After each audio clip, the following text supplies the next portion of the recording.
Ce week-end devait être la grande fête du rugby avec le match France-Angleterre en point d'orgue, mais il a été bien assombri par la mort tragique de l'ancien rugbyman Federico Aramburu, sauvagement assassiné dans la nuit de vendredi à samedi.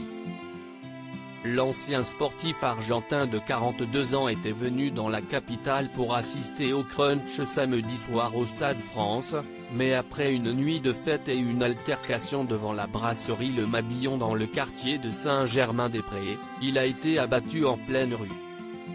3 jours après ce terrible meurtre qui a mis la planète rugby en émoi, il semblerait que le principal suspect ait été identifié par la police.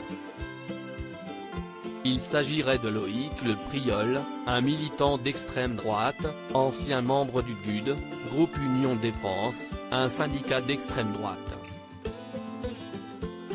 Ce dernier est bien connu dans le milieu pour avoir créé en 2016 sa marque de vêtements dont le slogan est « Bab tout solide certifié, fringues imaginées par des blancs pour des blancs ». Ancien militaire dans la marine, il était connu des services de police après une bien triste affaire révélée par Mediapart en 2016. À l'époque, il s'était filmé en train de frapper et humilier un ancien membre du GUD avec un compère. Après 10 jours de détention provisoire, les 2 militants avaient été remis en liberté contre le versement d'une caution.